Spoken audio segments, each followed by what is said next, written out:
अमृत वो अनमोल वस्तु है जिसे पीकर हम सब मृत्यु पर विजय पा सकते हैं। जिसको पीने वाला अमर हो जाता है, मृत्यु उसके निकट भी नहीं आ सकती। मृत्यु तो यूं भी मेरे शिष्यों के निकट नहीं आ सकती है देवराज। आ भी जाए तो उल्टे पांव लौट जाती है। आप भूल रहे हैं कि मेरे पास संजीवनी मंत्र है। दैत्य गुरु शुक्राचार्य, आप महान विद्वान हैं, महाज्ञानी हैं।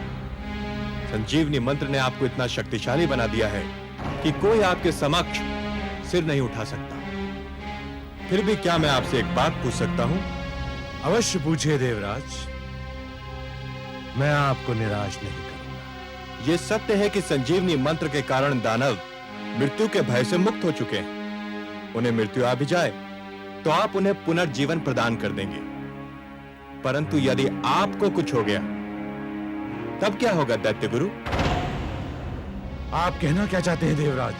यही कि यदि दानव मर जाएं तो संजीवनी मंत्र उन्हें जीवित कर देगा, पर यदि मृत्यु ने आप पर आघात कर दिया तो आपको कोई जीवित न कर सकेगा, संजीवनी मंत्र भी नहीं।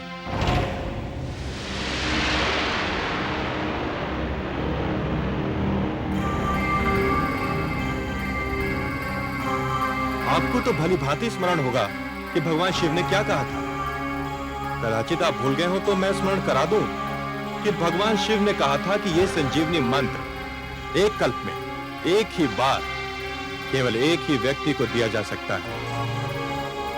इसका अर्थ यह हुआ दैत्य गुरु कि यह खेल उसी समय तक सीमित है जब तक आप हैं। यदि आपको कुछ हो गया तो आप यह मंत्र किसी और को नहीं दे सकते कि आपकी मृत्यु की स्थिति में वो आपको पुनर्जीवित कर दे। और हे दानवराज, यदि दैत्य गुरु शुक्राचार्य नहीं रहे तो आप सबका क्या होगा? आप सब भी एक एक करके मृत्यु की गोद में समाते जाएंगे। केवल अमृत ही हम सबको मृत्यु से बचा लेगा।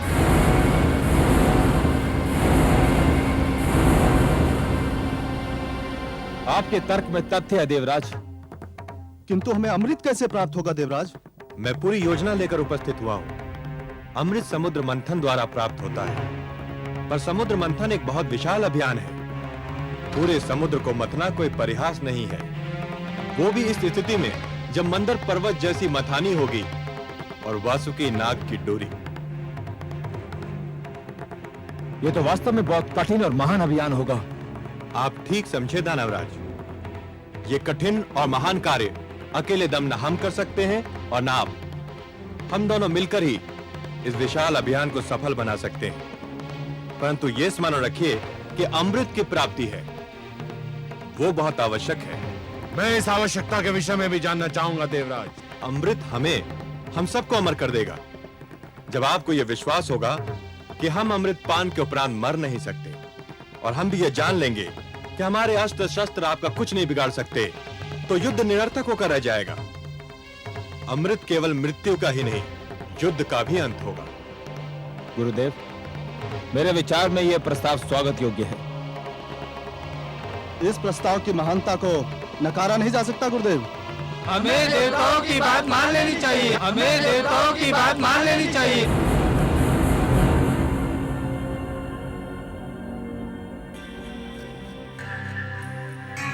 देवताओं से यह आशा रखना कि वो सद्भावना के कारण हमसे सहयोग और समझौता चाहते हैं, मरुस्थल से यह आशा रखने के समान है कि वो मधुवन में बदल जाएगा।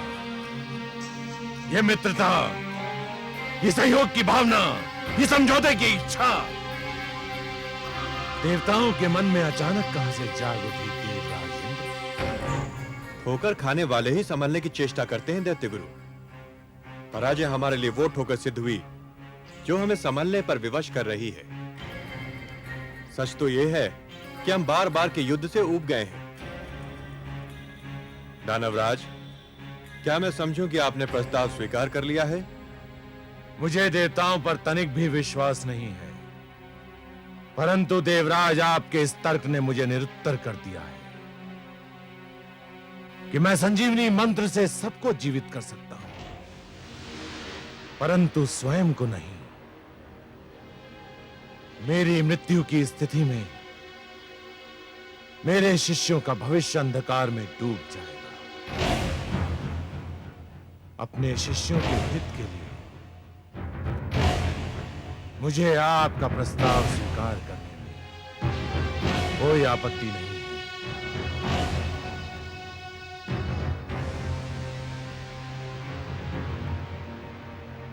हमें आपका प्रस्ताव स्वीकार है देवराज। हम आपको सहयोग देंगे।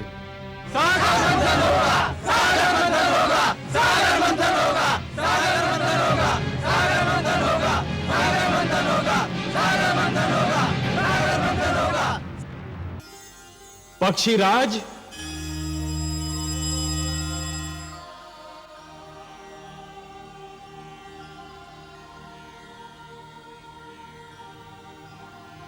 आज्ञा है लक्ष्मीपति। पक्षीराज, आप हमारे सुदर्शन के साथ मंदर पर्वत पर जाइए। जो आज्ञा देवेश्वर।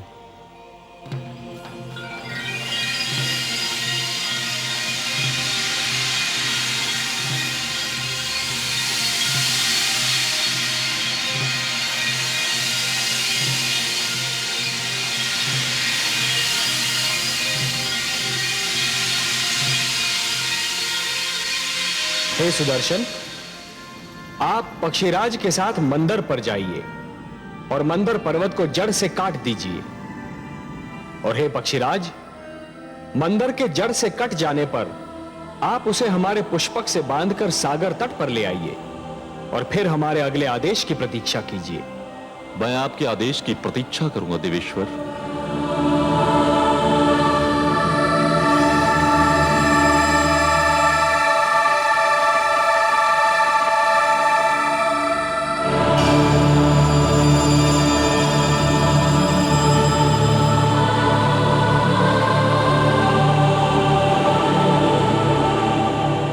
सुदर्शन, आप अपने कार्य का शुभ आरंभ कीजिए। मैं पुष्पक लेकर लौटता हूं।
आपको अपना वचन याद है देवराज?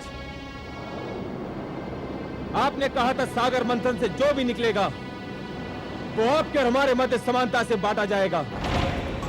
हमने यही निश्चित किया था दानवराज, और हम अब भी अपने वचन पर अडिग हैं। तो फिर ठीक है, सागर मंथन का शुभारंभ होगा।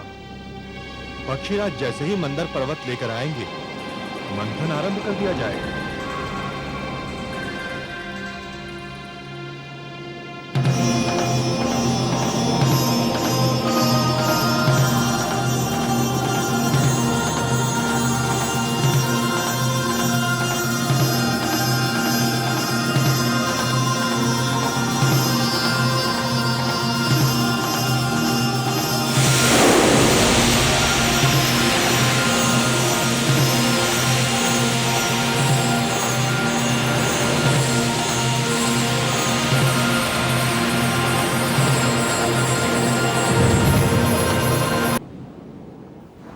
पर्वत को उठाइए और इसे समुद्र के बीचों बीच रख दीजिए।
देवराज, अंदर समुद्र तल में टिक नहीं पा रहा।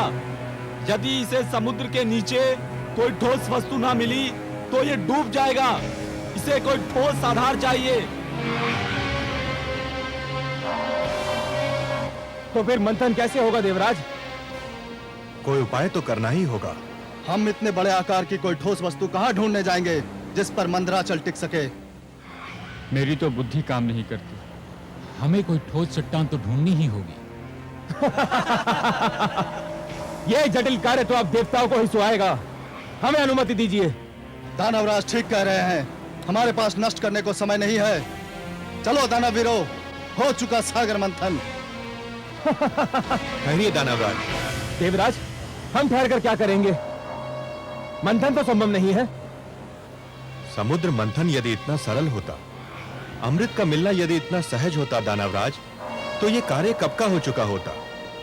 परंतु जैसे नागमणि को प्राप्त करने के लिए जोखिम झेलना पड़ता है, वैसे ही अमृत प्राप्त करने के लिए कठिनाइयों से तो जूझना ही होगा। परंतु इस कठिनाई का तो कोई उपाय दिखाई नहीं देता। उपाय है। हे देवराज, क्षीर सागरवासी भगवान विष्णु के अतिरिक्त और कोई नहीं जो हमारी सहायता कर सके। हाँ देवराज, केवल वही हमें इस संकट से उबार सकते हैं। हमें लक्ष्मी नारायण से सहायता मांगनी चाहिए। हमें अपने लक्ष्मीपति की स्तुति करनी चाहिए।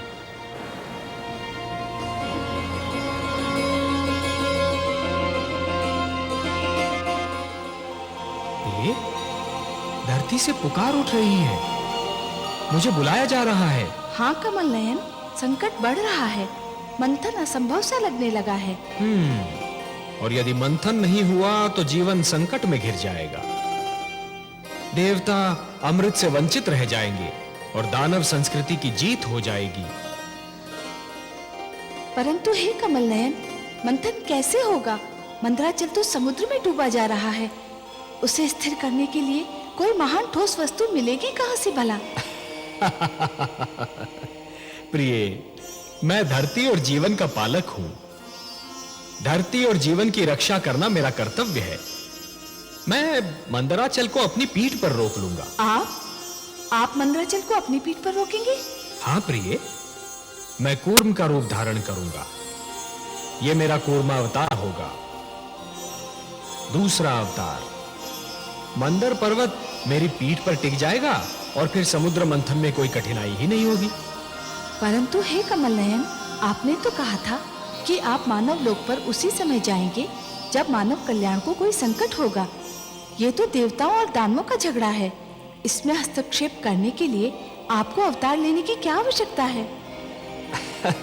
हे महादेवी, मैंने कहा ना कि यदि सागर मंथन नहीं हुआ तो दानव संस्कृति जीत जाएगी, और यदि दानव संस्कृति जीत गई तो सर्वप्रथम मानव संस्कृति को मिटा देगी। देवता उनके आगे नहीं टिक पा रहे तो मानव कहां से ठहरेगा? वो तो और भी दुर्बल है। और इसीलिए ये देवताओं और दानवों के झगड़े से अधिक मानव कल्याण का प्रश्न है। मुझे जाना ही होगा। और मैं, क्या मेरे भाग्य में फिर वियोग की घड़ियां लिखी हैं? प्रिय, वियोग के उपरांत जो मिलन होता है उसका आनंद ही कुछ और होता है। वियोग तो मिलन की मिठास बढ़ा देता है प्रिय। और फिर ये वियोग इतना लंबा नहीं होगा। हम शीघ्र फिर मिलेंगे और ये मिलन इतना सुंदर होगा प्रिय कि आप इसे कदापि नहीं भूल पाएंगी। मैं तो वियोग शब्द सुनते ही उदास हो गई थी, परंतु आपके सुंदर मुख से मिलन शब्द सुनते ही मैं आनंद विभोर हो उठी हूँ। कैसा होगा अपना ये मिलन कमल नयन? इस बार आप मेरी भुजा में लीन अवश्य होंगी महादेवी, पर आपका जन्म सागर मंथन से होगा। समुद्र मंथन से जो अनमोल रत्न निकलेंगे उन्हीं के साथ आप भी निकलेंगी। हे महादेवी, अमृत और आप, यही दो तो इस सागर मंथन की सबसे सुंदर उपलब्धियां होंगी। आप प्रेम का प्रतीक हैं, ममता का स्वरूप है, और जीवन के लिए प्रेम और ममता अमृत से कम नहीं देवी। सत्य पूछिए तो प्रेम और ममता तो अमृत से भी कहीं अधिक सुंदर और महान है। अमृत तो केवल देवताओं के लिए होगा देवी, परंतु आप इस सागर मंथन की सबसे महानतम उपलब्धि होंगी, क्योंकि आप ही मानव कल्याण का सर्वश्रेष्ठ साधन बनेंगी।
मानव के हित में सदा लेते हैं अवतार।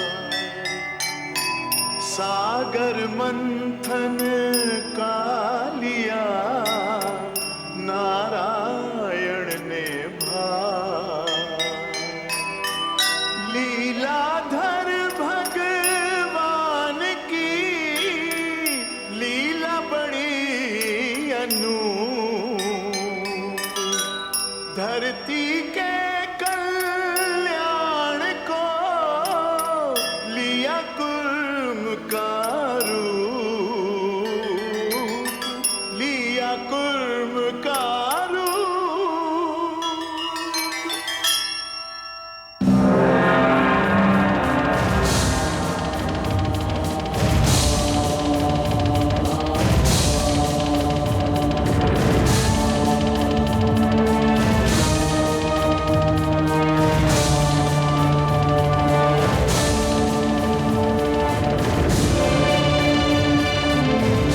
हे देवगण, तुमने मुझे पुकारा, मैं आ गया हूं।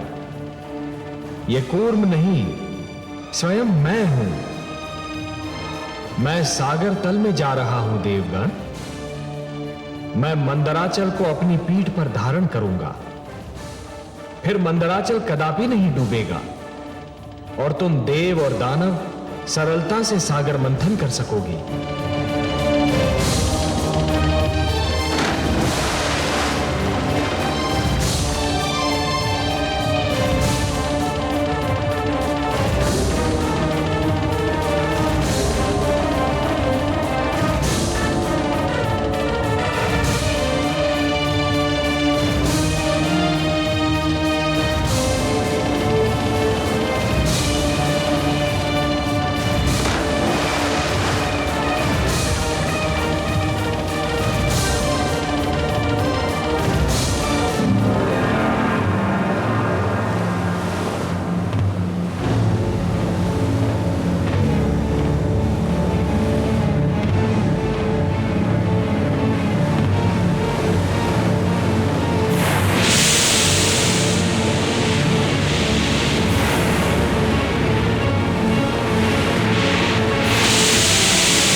गुरुदेव, सागर मंथन से अमृत के स्थान पर विष निकल आया है। चारों ओर त्राई त्राई मची हुई है। देवता तो कहते थे कि सागर मंथन से जीवनदायक अमृत मिलेगा, परंतु सागर तो मृत्यु बांट रहा है गुरुदेव। इसी कारण हम वहां से भाग आए। ऐसे में सागर मंथन से क्या लाभ? हम अब सागर मंथन में भाग नहीं लेंगे।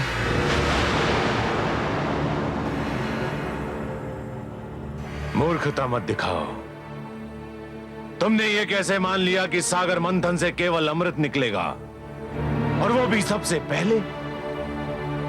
मूर्खों, इस मंथन से अनेक ऐसे पदार्थ, अनेक ऐसे रत्न निकलेंगे जिसकी किसी ने कल्पना भी ना की हो। परंतु गुरुदेव, अभी तो सागर तट पर जाना मृत्यु को निमंत्रण देना होगा। वहां चारों ओर विषैली वायु के बादल फैले हुए हैं और फैलते ही जा रहे हैं। वहां तो खड़े रहना भी असंभव है। ना जाने ये कैसा विष है। इस विष का नाम है कालकूट, और ये हलाहल है।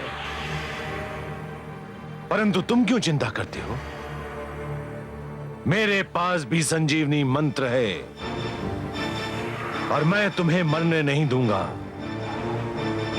तुम सब मेरे आश्रम में ही ठहरो और इस विपत्ति के टलने की प्रतीक्षा करो।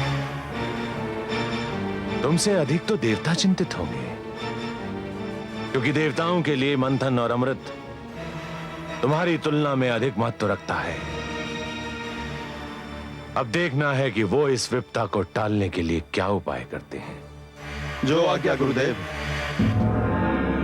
रक्षा कीजिए, रक्षा कीजिए।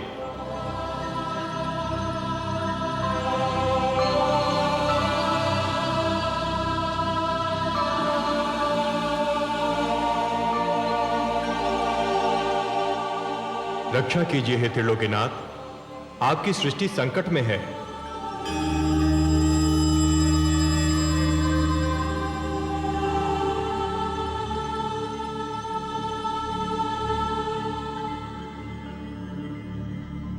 हे विश्वेश्वर, सागर मंथन से जीवनदायक अमृत के स्थान पर प्राणघातक विष निकला है। सृष्टि में हाहाकार मचा है।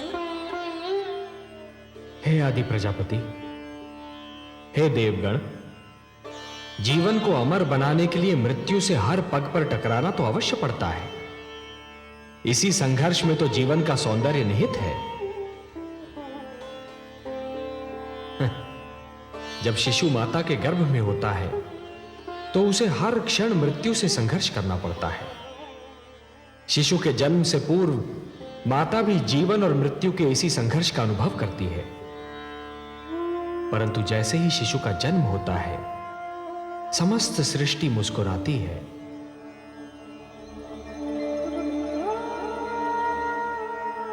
यदि अमृत की प्राप्ति इतनी सरल होती देवगण, तो जीवन और मृत्यु का यह संघर्ष और उसकी यह कथा कब की समाप्त हो चुकी होती। परंतु हे जगदीश्वर, समुद्र में यह विष आया कहां से? यह तो आदि प्रजापति श्री ब्रह्मा की संतान मानव का चमत्कार है। वो जिस वस्तु को भी अपने लिए उपयोगी नहीं समझता, उसे समुद्र की गहराइयों में फेंक देता है। वो ये नहीं सोचता कि जो वस्तु उसके लिए हानिकारक है, वो समुद्र के प्राणियों के लिए भी हानिकारक होगी। मैंने तो जल मनुष्य की आवश्यकताओं की पूर्ति के लिए बनाया था। सत्य कहा आपने हे ब्रह्मा। जल का तो अर्थ ही है जीवन, परंतु मनुष्य ने उसे व्यर्थ और हानिकारक वस्तुओं का भंडार बना दिया है। उसी प्रदूषण ने बढ़ते बढ़ते विष का रूप धारण कर लिया है। उसे एक न एक दिन समुद्र के गर्भ से बाहर तो आना ही था। हे लक्ष्मी नारायण, क्या यह नहीं हो सकता कि यह विष जहां से आया है, इसे उसी समुद्र में वापस फेंक दिया जाए? नहीं देवराज, नहीं। यह समस्या का समाधान नहीं है। यह तो समस्या से भागने का एक असफल प्रयत्न है। यदि इस विष को पुनः समुद्र के गर्भ में फेंक दिया गया तो वह दृष्टि से ओझल अवश्य हो जाएगा, पर उसके अस्तित्व का अंत नहीं होगा। वो कल फिर समुद्र के गर्भ से बाहर निकलेगा, किसी और पीढ़ी के लिए संकट बनेगा। देवराज, संकट का समाधान अगली पीढ़ी के लिए छोड़ देना स्वार्थ है, कुनीति है। हे सर्वेश्वर, सागर मंथन आपके आदेश के कारण आरंभ हुआ था। अमृत की प्राप्ति हमारे लिए नितांत आवश्यक है, परंतु इस विष के कारण मंथन स्थगित हो चुका है। आपका आदेश अधूरा रह गया है। हम मंथन करके आपके आदेश का पालन करना चाहते हैं, परंतु यह विष बाधा बन गया है। देवगण, ये बहुत जटिल समस्या है और इसका समाधान केवल भोलेनाथ कर सकते हैं। मैं देख रहा हूं कि इस संकट का निवारण केवल उन्हीं के पास है। चलिए, मैं भी आप सबके साथ उनकी सेवा में चलता हूं।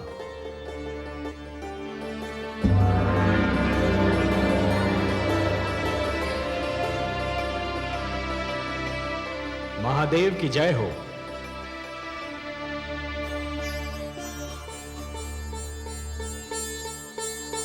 मेरे अहोभाग्य, आज कैलाश धन्य हो गया।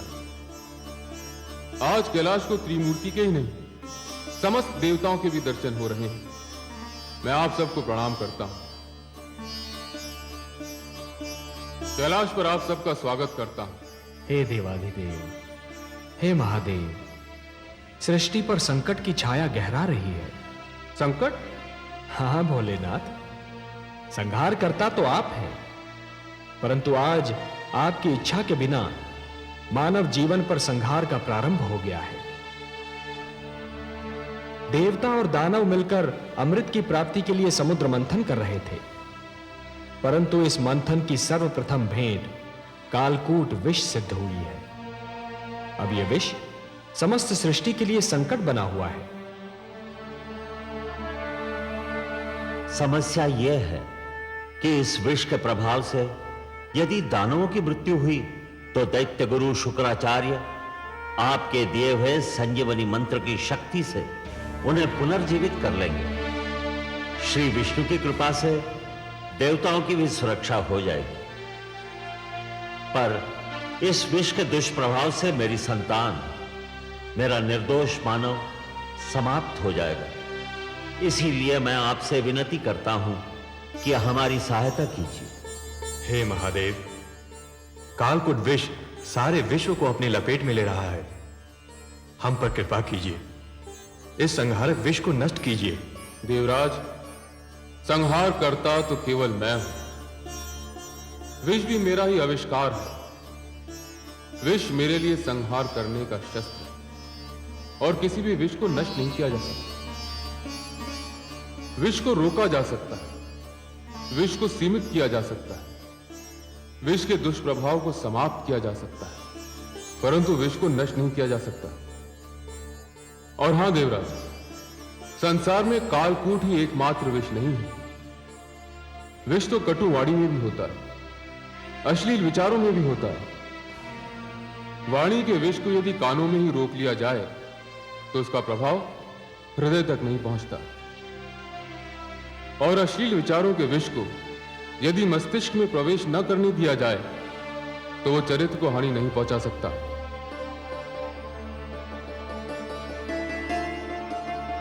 जहां अमृत होता है वहां विष का होना तो स्वाभाविक है, परंतु आप धन्य हैं भोलेनाथ, आप धन्य हैं। कालकूट विष का प्रभाव तो आपके सुंदर तर्क ने ही कम कर दिया। अब शेष समस्या का समाधान भी आप ही निकालेंगे। आपने सत्य कहा कि विष को नष्ट तो नहीं किया जा सकता, परंतु उसे रोका अवश्य जा सकता है, और यह कार्य केवल आप ही कर सकते हैं देवाधिदेव। हे त्रिलोकेश्वर, आप सब चलकर मेरे पास आए हैं। यहां आकर आपने मुझ पर कृपा की। आपके आदेश का पालन करके मुझे हर्ष होगा। मुझे कालकूट को कहीं रोकना होगा, उसकी सीमा का निर्धारण करना होगा। जगत के कल्याण के लिए यह कार्य मैं अवश्य करूंगा। आप चिंता न करें, मैं आपके साथ सागर तट पर चलता हूं।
अभिवादन है दैत्य गुरु शुक्राचार्य।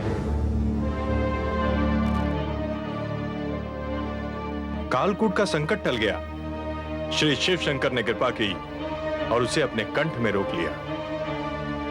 मैं जानता था इस संकट का निवारण केवल मेरे महादेव ही कर सकते हैं और वही करेंगे। जय भोलेनाथ। तो अपने शिष्यों को सागर तट पर चलने की आज्ञा दीजिए। रुका हुआ सागर मंथन पुनः आरंभ होना है। अवश्य देवराज, अवश्य।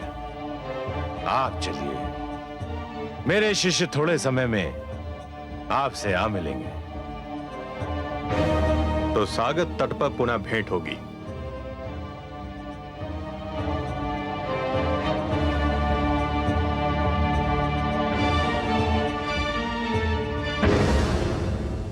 गुरुदेव, क्या मैं पुनः जाना होगा? हाँ, न केवल जाना होगा बल्कि सागर मंथन में भाग भी लेना होगा। अमृत कितना महत्वपूर्ण है यह केवल मैं जानता हूं। देवराज इंद्र की बात भूल गए तुम? संजीवनी मंत्र जितना तुम्हारे लिए आवश्यक है, अमृत उतना ही मेरे लिए आवश्यक है। तुम सब तुरंत सागर तट पर पहुंचो।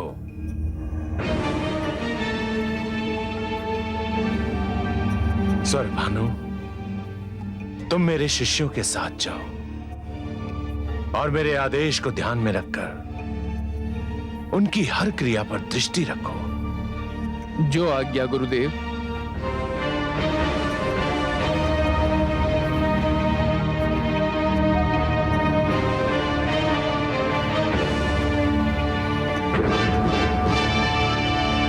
देवराज, हम आ गए। मंथन आरंभ कीजिए। हम तो प्रस्तुत हैं कालकेतु। हमें केवल आपकी प्रतीक्षा थी। देवताओं, सागर मंथन का शुभारंभ कीजिए।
अरे ये तो एक नारी है।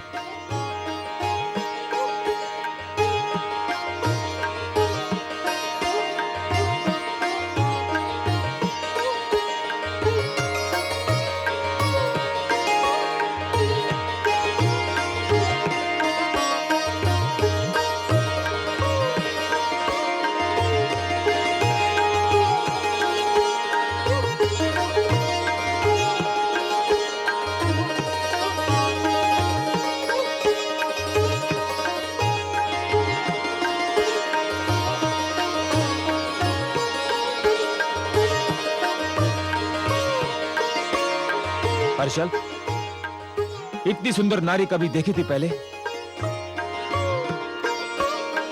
नहीं दानवराज, ये तो कोई स्वर्ग की अप्सरा दिखाई पड़ती है। मूर्ख हो तुम। स्वर्ग की अप्सराएं तो इसके पांव की धूल के समान होंगी। तनिक इसका रूप तो देखो। मुख है कि पूनम की रात्रि का चंद्रमा, आंखें हैं या मद की कटोरी, कपोल है कि लाल कमल के पुष्प, अधरों की लालिमा उषा को लजा रही है, कंधों पर काले केशों की घटा लहरा रही है, मुस्कुराती है तो हृदय पर बिजली गिराती है, चलती है तो पुष्पों से भरी डाली लचक जाती है। हर्षल, इसने तो मेरा मन विचलित कर दिया है। तो फिर आप घोषणा कर दीजिए महाराज कि इस सुंदरी पर केवल आपका ही अधिकार होगा। इस सुंदर नारी पर हमारा अधिकार है देवराज। कदापि नहीं। क्यों? निर्णय तो यही हुआ था, मंथन से जो भी वस्तु निकलेगी वो देवताओं और दानवों में आदि आदि बांट दी जाएगी। हाँ, यही निर्णय हुआ था, किंतु यह वस्तु नहीं है, प्राणी है, नारी है, स्त्री है। इसका विभाजन नहीं किया जा सकता। मैं कब कहता हूं कि इसका विभाजन किया जाए? मैं स्वयं इसे इसी रूप में प्राप्त करना चाहता हूं जिस रूप में दिखाई दे रही है। निर्णय बहुत सरल है देवराज, यह सुंदरी हमें दे दो। इसके उपरांत मंथन से जो भी निकलेगा वो तुम देवतागण ले लेना। दानवराज बिल्कुल ठीक कह रहे हैं। ये केवल नारी और सुंदरी नहीं है, देवी है। और देवी केवल देवताओं की संगति में रह सकती है, दानवों की संगति में नहीं। तुम हट कर रहे हो देवराज। यह हट का नहीं, सिद्धांत का प्रश्न है। यह देवी तुम्हें नहीं दी जा सकती। तो फिर हम समझौते के अंत की घोषणा करते हैं देवराज। हम समझौता समाप्त नहीं करना चाहते, परंतु यदि यही एक मार्ग रह गया है तो हमें स्वीकार है। समझौते के अंत का दूसरा अर्थ समझते हो देवराज?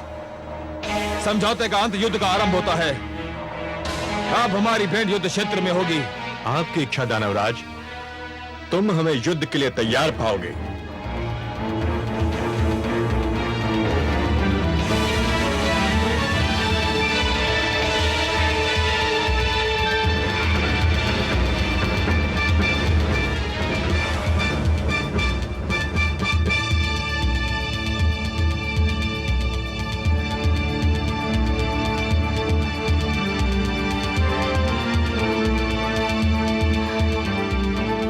कमल नयन, हे पद्मनाभ, कहाँ हैं आप?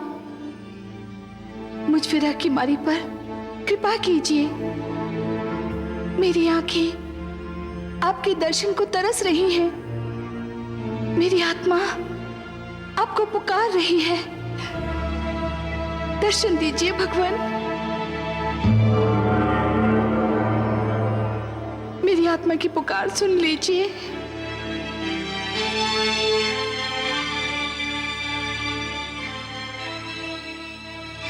महादेवी, कमल नयन, आपने हमें पुकारा, हम आ गए आपके पास। कमल नयन, आपने मुझे अपनी भुजाओं में ग्रहण करते समय कहा था कि इस बार हमारा मिलन बहुत ही मधुर होगा। हाँ देवी। परंतु धरती पर मुझे आपसे दूर करने की चेष्टा की जा रही है। देवता और दानव मुझे आपसे छीनने के लिए तत्पर हैं, एक दूसरे से युद्ध करने के लिए तैयार हैं। हे कमल नयन, सागर से निकलते ही सबसे पहले मुझे आप ही का ध्यान आया था। आपसे क्षणिक वियोग भी मुझसे सहन नहीं होता। हे महादेवी, उपवन के भाग्य में वसंत का सुख सदैव नहीं होता, उसे पतझड़ का दुख भी झेलना पड़ता है। उसी प्रकार जीवन में भी मिलन का आनंद सदा के लिए नहीं छाया रहता देवी। वियोग की घड़ियां भी आती हैं। तो कब बीतेंगी यह विरह की घड़ियां? मैं तो आप ही की हूं, आप ही के लिए बनी हूं। आपसे दूर रहने का विचार भी मुझसे सहन नहीं होता। हे महादेवी, इस बार आप मंथन में सागर पुत्री के रूप में जन्मी हैं। इसलिए आप धरती के नियमों के अधीन हैं। मैं इन नियमों को तोड़ नहीं सकता देवी। धरती के सारे प्राणियों की भांति आपके भाग्य विधाता भी ब्रह्मा है। आपके भाग्य में क्या लिखा है ये तो केवल वही बता सकते हैं। तो मैं ब्रह्मा जी के पास जाऊंगी, उनसे पूछूंगी कि मुझ पे ये अत्याचार क्यों किया जा रहा है, मुझे अपने नारायण से क्यों दूर किया जा रहा है।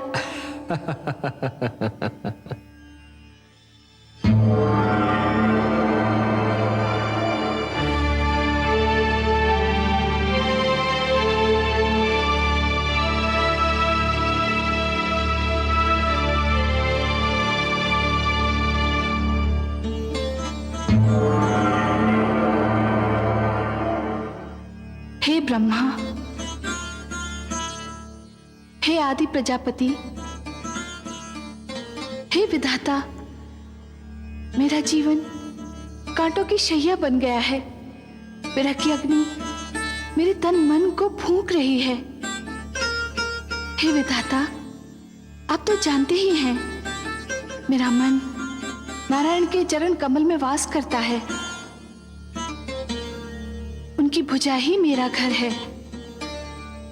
उनके सुंदर मुख को निहारना मेरी पूजा है। उनसे दूर बीता एक पल मेरे लिए युग के समान है। फिर मुझे उनसे दूर क्यों किया जा रहा है? सागर तट पर मेरे लिए युद्ध की घोषणा कर दी गई है। आपके लिए युद्ध की घोषणा? हाँ विधाता, मेरे लिए युद्ध घोषित किया गया है। देवता और दानव मेरे लिए झगड़ रहे हैं। देवता चाहते हैं कि मैं उनकी संगति में रहूं और दानवों की इच्छा है मैं उनकी संपत्ति बन जाऊं। हे विधाता, आपने मेरे भाग्य में क्या लिख दिया जो ये अत्याचार मुझ पर हो रहा है? हे देवी, अवश्य ही ये अत्याचार है, परंतु मैंने आप ही के लिए नहीं, हर नारी के लिए एक नियम बनाया है। वो नियम यह है कि नारी पर उसकी इच्छा जाने बिना कोई अपना अधिकार नहीं जमा सकता। पर वे जमा रहे हैं अधिकार। वे भ्रम में हैं, वे मेरे नियम को तोड़ रहे हैं। मैं ऐसा नहीं होने दूंगा। चलिए, मैं आपके साथ चलता हूं, उनका भ्रम दूर करता हूं।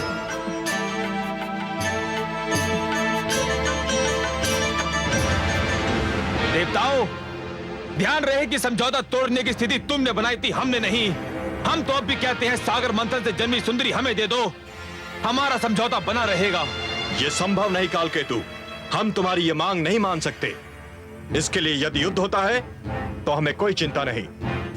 चलो वीरो, आक्रमण करो।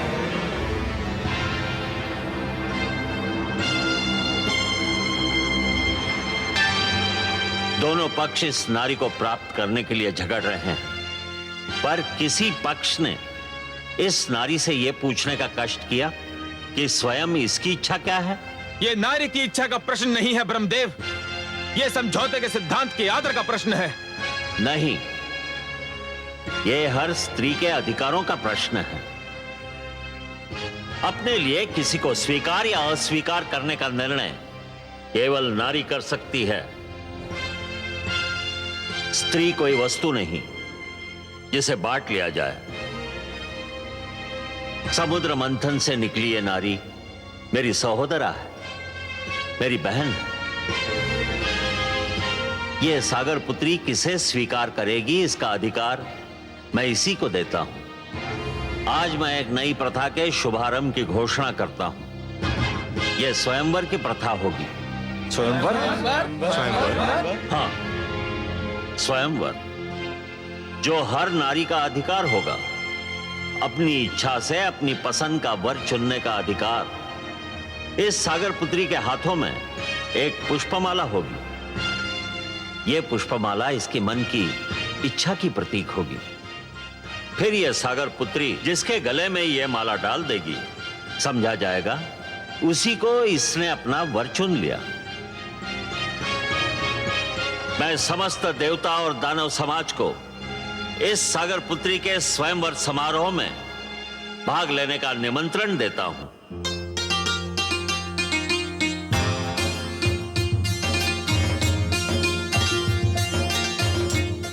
हर्षल, मैं व्याकुल हो रहा हूं। क्यों दानवराज? न जाने ये चंद्रमुखी, ये मृग नयनी किसे चुनेगी? आपको ही चुनेगी दानवराज। ये तुम कैसे कह सकते हो हर्षल? है तो नारी ही दानवराज, और नारी केवल उसी को चुनती है जिसके पास शक्ति होती है। भुजाओं की शक्ति या धन की शक्ति, और ये दोनों ही शक्तियां आपके पास हैं। दानवराज, आपने देवताओं को परास्त किया है। नारी विजय का हाथ छोड़कर पराजय का हाथ कदापि नहीं थामती। आप विश्वास रखिए दानवराज, ये सुंदरी केवल आपको ही चुनेगी।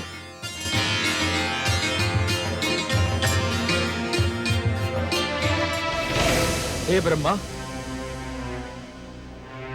मेरी समझ में नहीं आ रहा क्या कारण समय को नष्ट किया जा रहा है। जिन दानवर देवताओं को आमंत्रित किया था वे सब तो आ चुके हैं। अब देर किस बात की? स्वयंवर आरंभ कीजिए।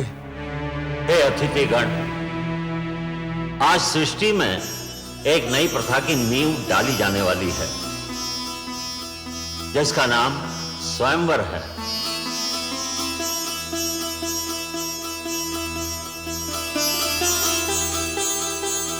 अर्थात अपनी इच्छा से अपने लिए वर चुनने का अधिकार केवल कन्याओं को प्राप्त होगा।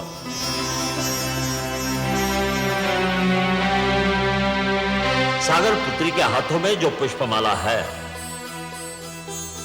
इसे ये उसी के गले में डालेंगी जिसको ये अपने योग्य समझेंगी, जो इनका मन भावन होगा।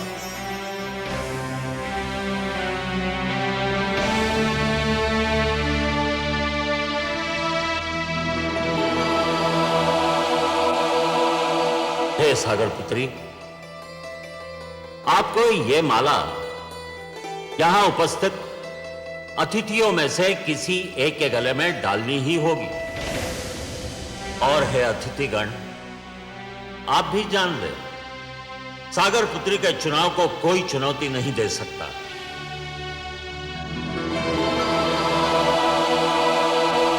ये जिसे चुनेंगी उसी को इनका अंतिम निर्णय समझा जाएगा। उस पर कोई विवाद नहीं करेगा, किसी को भी आपत्ति करने का अधिकार नहीं होगा। हे देवी, मैं स्वयंवर समारोह के आरंभ की घोषणा करता हूं। आगे बढ़िए और जिसे आप अपने योग्य समझें उसके गले में यह पुष्पमाला डाल दें।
मैं जानता था यही होगा। अब तो और कोई शेष नहीं रह गया है। सुंदरी, डाल दो ये पुष्पमाला मेरे गले में और सदा के लिए मेरी हो जाओ।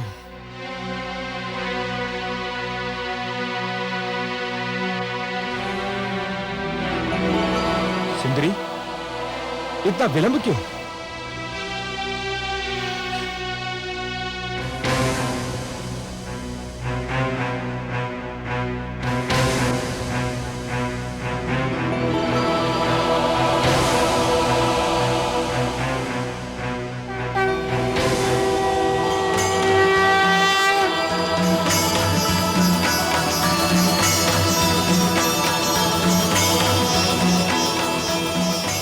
सुंदरी, इतना विलंब क्यों? प्रिय,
चित्ररथ वो देखो।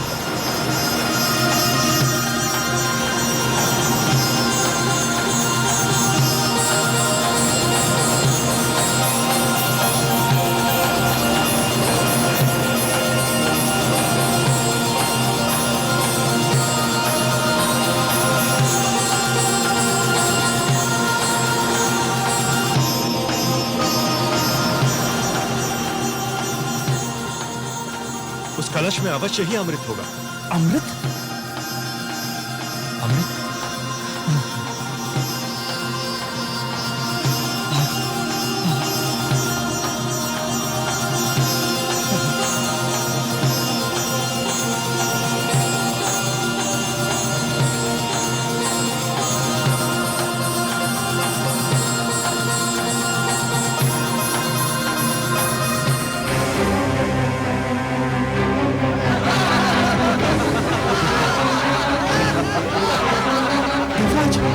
दोनों में से एक है।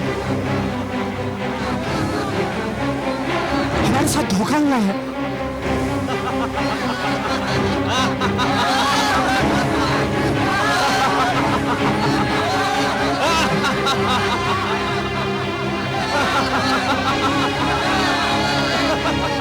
देवराज, दानव तो अमृत लेकर भाग गए।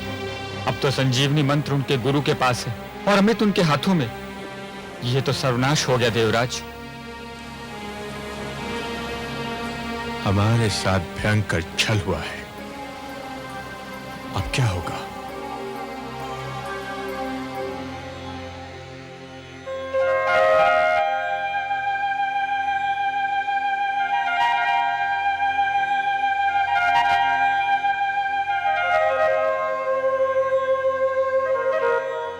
हे जगदीश्वर, ये तो अनर्थ हो गया।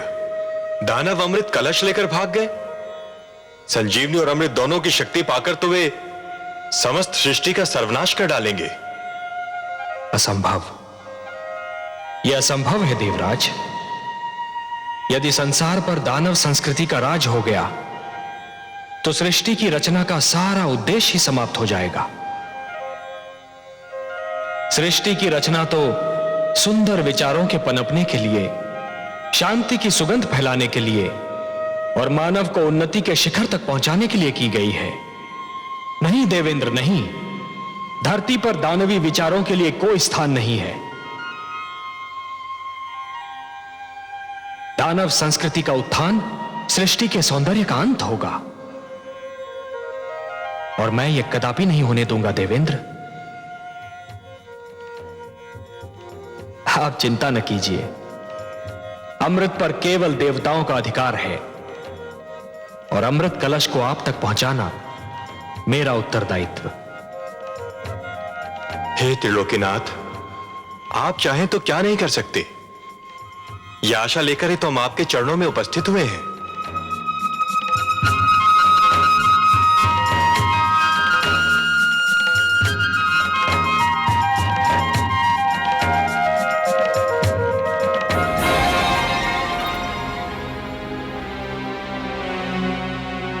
हे स्वर भानु, हम तुम्हारे आभारी हैं।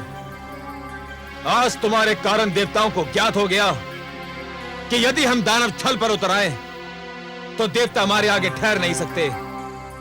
छल विद्या में हम दानव देवताओं से कहीं आगे हैं।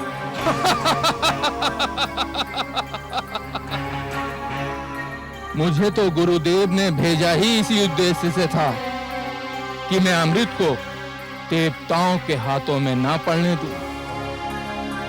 अब ये सारा अमृत हम पी जाएंगे दानवराज। देवतागण इसकी एक बूंद को भी तरस जाएंगे। चले थे अमृत पीकर अमर होने। सोचो मित्रों, संजीवनी और उस पर अमृत जैसे सोना और उस पर सुहागा। अब हम तीनों लोगों पर छा जाएंगे। देवताओं को बड़ा घमंड अपने भगवान विष्णु पर। अब हम देखते हैं कि वो अभिमानी विष्णु हमारा क्या बिगाड़ पाता है।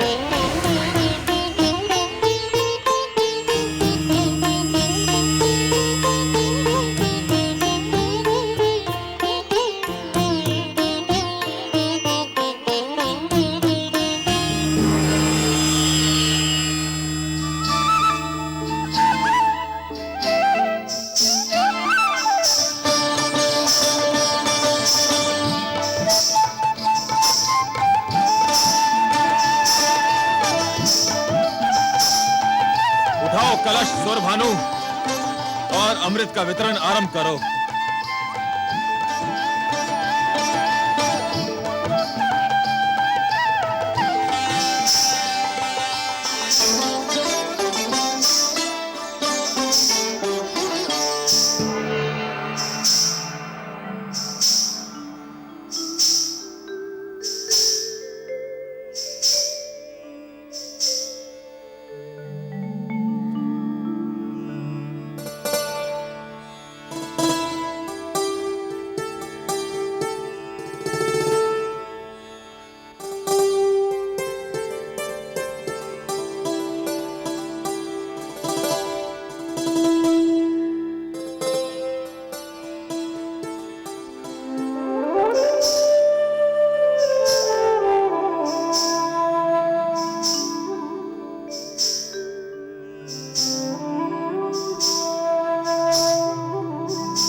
हे सुंदरी, हे मृगलोचिनी, पुष्प की डाल से लचकते शरीर वाली, चूड़ियां बजाती, पायल झनकारती,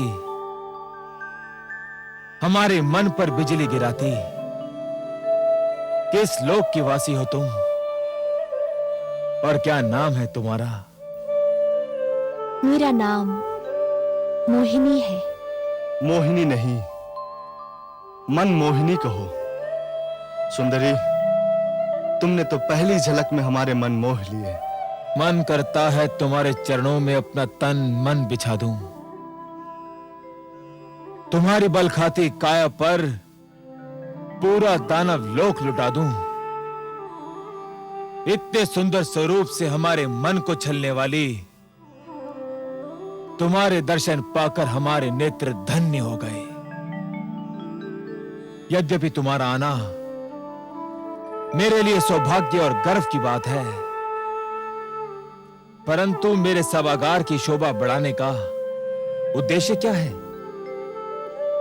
मैंने सुना है कि तुम दानवों ने अमृत प्राप्त कर लिया है। तुम्हारे गुरु के पास संजीवनी मंत्र और तुम्हारे पास अमृत। अब तो कोई तुम्हारे सामने सिर उठा ही नहीं सकता। शक्तिशाली को कौन प्रणाम नहीं करता। इसलिए मैं तुम्हें इस दोहरी सफलता पर बधाई देने आ गई। ऐसे नहीं सुंदरी, ऐसे नहीं। फिर कैसे? हमें बधाई देना है तो तुम्हारे पांव में बंधी जिस पायल ने हमारे हृदय की धड़कनें तीव्र कर दी, उसी छम छम से हमें बधाई दो।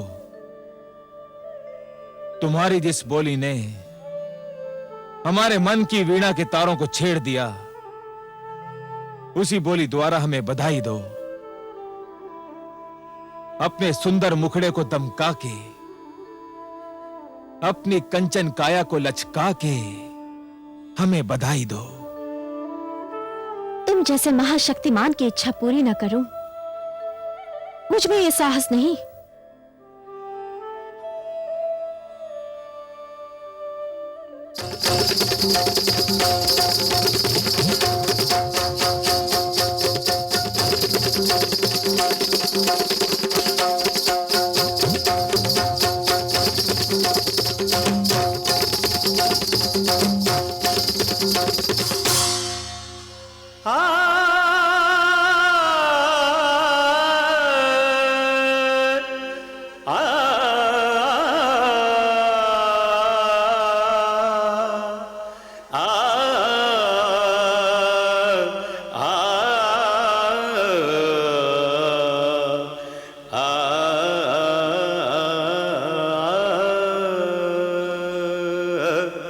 मत्स्य बने फिर कच्छप बन के,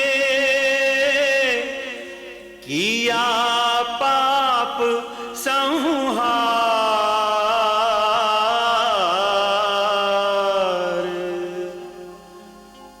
अब नारी के रूप में प्रगटे, जग के पालनहार।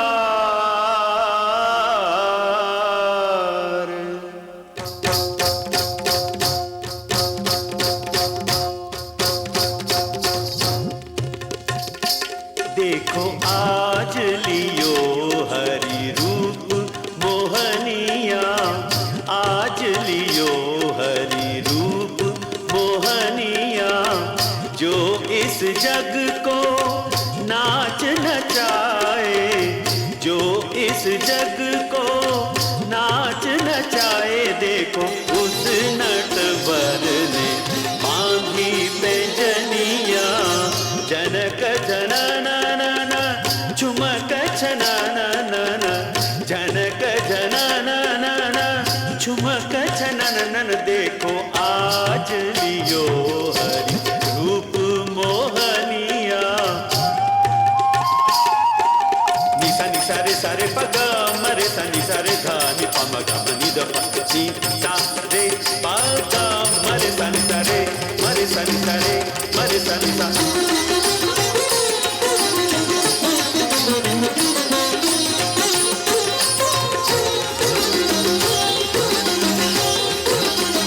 आ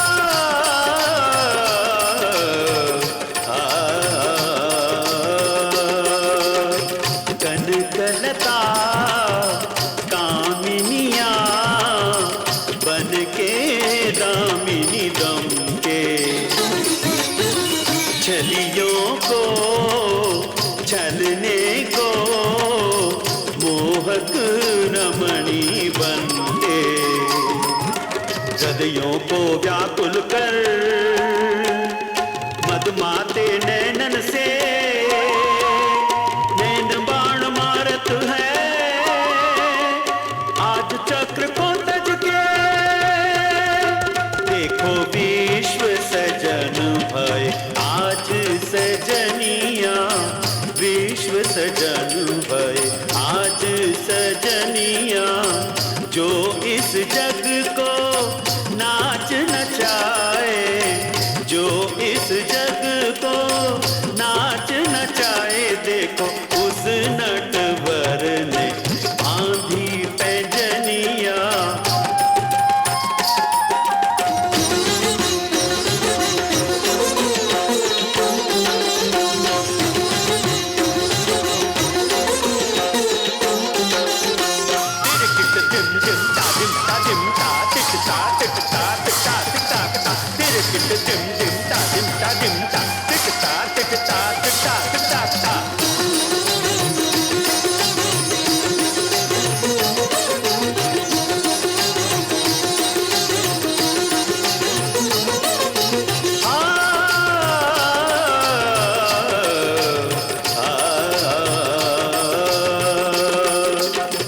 प्रेमातुर दानव दल भ्रम की लट में उलझे वश में कर दैत्यों को मन ही मन प्रभु हर्षे यौवन की ज्वाला है चितवन की हाला है हर मन मत वाला है कुछ होने वाला है देखो सबको छकावत माया हिरनिया सबको छकावत माया हिरनिया जो इस जग को नाच नचाए जो इस जग को नाच नचाए देखो उस नटवर ने बांधी पैंजनिया आज लियो हरि रूप मोहनिया आज लियो हरि रूप मोहनिया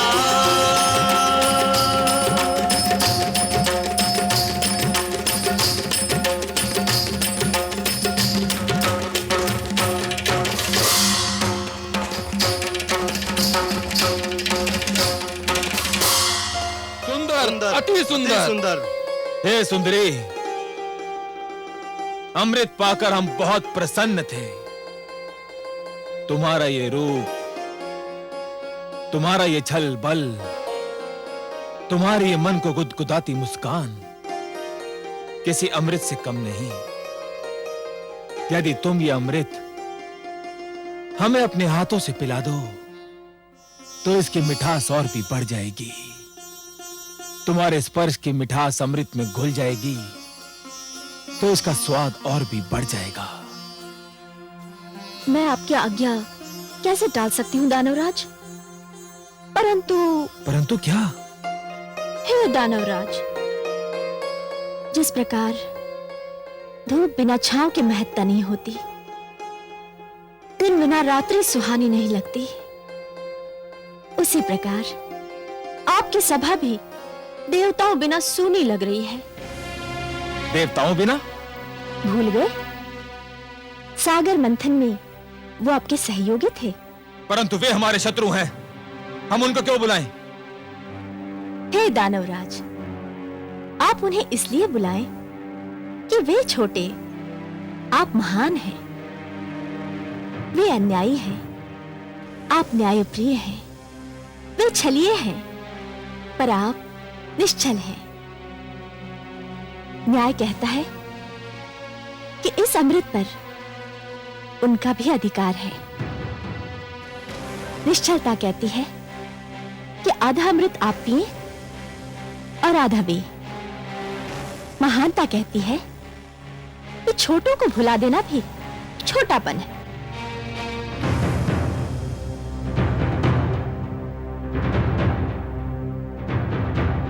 हे कमल नयनी, तुमने हमारे मन को हर लिया है। तुम्हारी बात टालना हमारे वश की बात नहीं। पर चल, देवताओं को बुलाया जाए।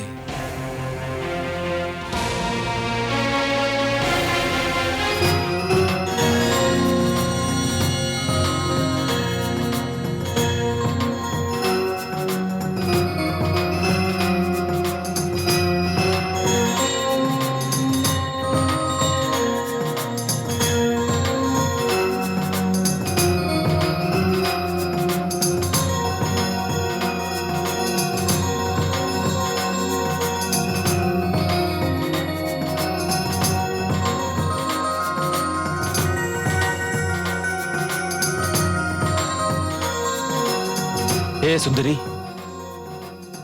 अमृत का वितरण आरंभ करो। हमसे और अधिक धीरज न धरा जाएगा। अतिथि सत्कार दानव लोक की परंपरा है।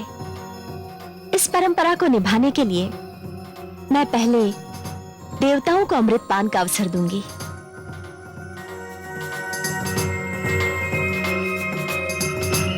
जैसे तुम्हारी इच्छा।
ये तो देवता के वेश में दानव सौरभानु है।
तो रिक्त है।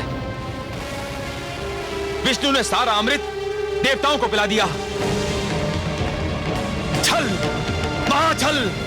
विष्णु ने एक बार फिर हमसे छल किया, हमें मोहिनी बनकर ठग लिया। विष्णु, सावधान! मैं यहां हूं कालकेतु।